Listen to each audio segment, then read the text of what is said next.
आज है 19 जून 2025 दिन बृहस्पतिवार। न्यूज 80 पर यूपी की सुर्खियों में आपका स्वागत है। चलिए देखते हैं यूपी की 15 खबरें फटाफट अंदाज में। योगी आदित्यनाथ की अगुवाई में उत्तर प्रदेश सरकार ने किसानों के हित में एक बड़ा कदम उठाया है।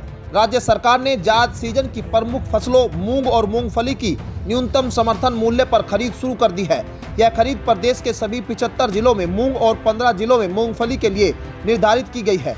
मूंग की खरीद 2 सितंबर 2025 तक और मूंगफली की खरीद 29 अगस्त 2025 तक जारी रहेगी। इस योजना का उद्देश्य प्रदेश के लाखों लघु और सीमांत किसानों को सीधा आर्थिक लाभ पहुंचाना है। सरकारी स्तर पर एमएसपी पर फसलों की खरीद से किसानों को बाजार में फसलों के गिरते दामों से राहत मिलेगी। सीएम योगी ने कहा कि किसी भी जरूरतमंद को इलाज के लिए पैसों की चिंता करने की जरूरत नहीं है। सरकार हर हाल में मदद करेगी, चाहे इलाज आयुष्मान कार्ड से हो या मुख्यमंत्री विवेकाधीन कोष से। उन्होंने अधिकारियों को निर्देश देते हुए कहा कि जरूरतमंदों के इलाज का एस्टीमेट बनाकर जल्द से जल्द शासन को भेजा जाए, जिससे समय पर सहायता मिल सके। जनता दर्शन में कई लोग गंभीर बीमारियों के इलाज के लिए आर्थिक मदद की मांग को लेकर पहुंचे थे। मुख्यमंत्री ने न सिर्फ उन्हें भरोसा दिया और कहा कोई भी बीमार व्यक्ति सिर्फ पैसों की कमी के कारण इलाज से वंचित नहीं रहेगा। सरकार हर संभव जरूरतमंद की मदद करेगी। उत्तर प्रदेश की योगी सरकार की सेफ सिटी परियोजना महिलाओं, बेटियों, बच्चों, बुजुर्गों और दिव्यांगों की सारथी बनकर उभरी है। योगी सरकार की सेफ सिटी परियोजना प्रदेश के शहरी क्षेत्रों में सुरक्षा का नया प्रतिमान स्थापित कर रही है। मुख्यमंत्री योगी आदित्यनाथ की दूरदर्शी सोच और प्रशासन की सक्रियता ने इसे एक मॉडल योजना बना दिया है, जिससे प्रदेश की महिलाएं, बच्चे, बुजुर्गों और दिव्यांगजन स्वयं को ज्यादा सुरक्षित महसूस कर रहे हैं। बता दें, यह योजना उस भरोसे का प्रतीक है जो योगी सरकार ने हर नागरिक के मन में सुरक्षा और सम्मान के साथ जीने के अधिकार को सुनिश्चित करने के लिए पैदा किया है। भगवान श्री कृष्ण की लीला भूमि मथुरा वृंदावन में अब आस्था के साथ प्रकृति की ताजगी भी महसूस होगी। उत्तर प्रदेश के मुख्यमंत्री योगी आदित्यनाथ के मथुरा विजन 2030 के तहत यमुना नदी के किनारे वृंदावन से गोकुल तक 17 किलोमीटर लंबा नेचर वॉक पाथवे बनने जा रहा है। लगभग 50 करोड़ की लागत से बनने वाली इस परियोजना को ब्रज तीर्थ विकास प्राधिकरण और प्रदेश के वन विभाग मिलकर पूरा करेंगे। बता दें कि योजना के अनुसार 2 मीटर चौड़ा पक्का रास्ता दोनों ओर से देशज पेड़ों की हरियाली से घिरा है। दरअसल पाथवे पर फेसिंग सोलर लाइट, बैठने की जगह और शौचालय जैसी मूलभूत सुविधाएं भी रहेगी। मुख्यमंत्री योगी आदित्यनाथ के नेतृत्व में राज्य सरकार आपदा से निपटने की रणनीति को और प्रभावी बनाने की दिशा में तेजी से कदम बढ़ा रही है। सरकार ने हाल ही में 16वें वित्त आयोग के सामने आपदा प्रबंधन को और मजबूत करने के लिए कई अहम प्रस्ताव रखे हैं।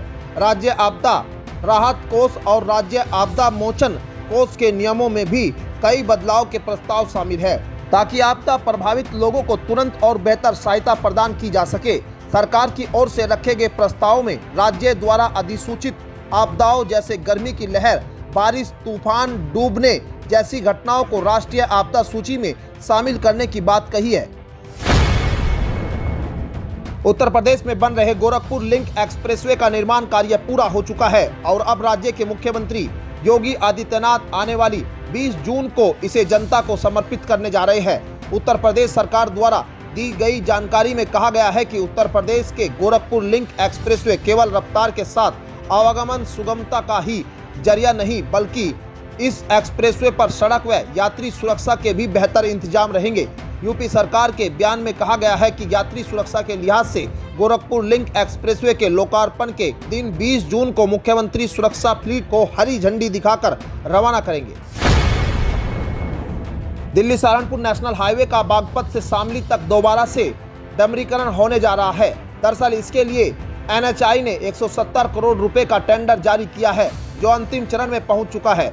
वहीं डिवाइडरों के साथ ही हाईवे की सड़क पर बने सेल्डरों की दोबारा से पुताई होगी, जबकि हाईवे पर जल निकासी के लिए भी 10 करोड़ रुपए का बजट जारी किया गया है, जिसके बाद वाहन चालकों को जल भराव की समस्या से भी निजात मिल जाएगी।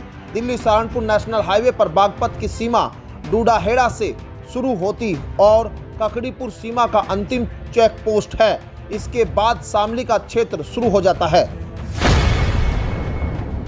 उत्तर प्रदेश के नोएडा, गाजियाबाद, लखनऊ और कानपुर से लेकर आगरा में मेट्रो से लोग सफर कर रहे हैं। ताला नगरी अलीगढ़ में भी लोगों का मेट्रो में घूमने का सपना जल्द पूरा होने के आसार है। अलीगढ़ जिले में मेट्रो चलाने के लिए कोल से बीजेपी के विधायक अनिल पाराशर ने मांग की है। बीजेपी विधायक ने लखनऊ विधानसभा सत्र में कोल विधायक ने शहर के लोगों को जाम से निजात दिलाने के लिए मेट्रो चलाए जाने का प्रस्ताव रखा था। दरअसल एक्सपर्ट टीम अलीगढ़ में 10 दिन अलीगढ़ में रहकर पूरे प्रोजेक्ट का डिजाइन तैयार करेगी। कहां स्टेशन बना जाएगा और कहां से रूट निकाला जाएगा। प्रयागराज के नैनी क्षेत्र में एक नया और आधुनिक शहर आकार ले रहा है।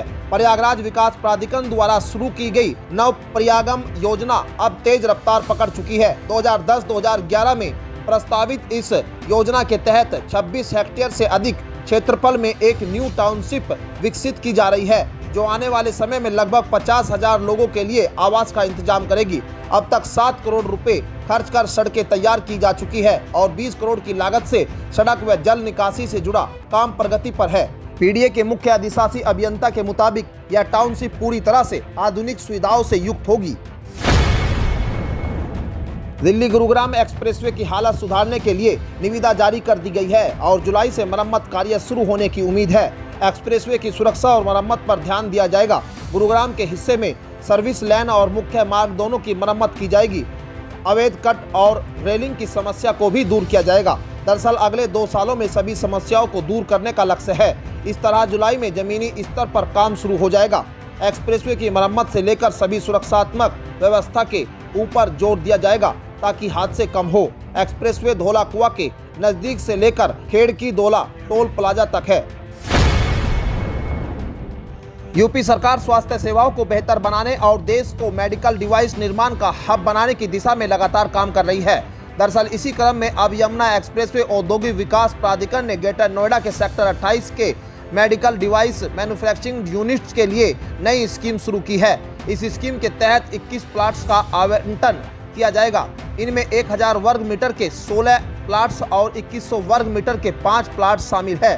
ये प्लाट्स खास तौर पर मेडिकल डिवाइस यूनिट्स जैसे कैंसर केयर, रेडियोलॉजी, कार्डियो और रीनल डिवाइसेस, इमेजिंग और मेडिकल इम्प्लांट्स के निर्माण के लिए आवंटित किए जाएंगे। श्रावस्ती के मल्हीपुर थाना क्षेत्र में भारत नेपाल सीमा से महज 7 किलोमीटर दूर स्थित मदरसा इस्लामिया अरबिया अनवारुल उलूम फतेहपुर बनगई को प्रशासन ने बुलडोजर चलवाकर जमींदोज कर दिया है, जिससे आसपास के इलाके में चल रहे अवैध मदरसा संचालकों में अफरा तफरी मच गई। बता दें कि मुस्लिम बाहुल इलाके में स्थित यह मदरसा 1960 में बनाया गया था। बताया जा रहा है कि जनपद का सबसे बड़ा मदरसा था, जो सरकारी जमीन पर अवैध रूप से बना हुआ था। प्रशासन की नज़र पड़ने के बाद भारी पुलिस बल की मौजूदगी इसको ढा दिया गया।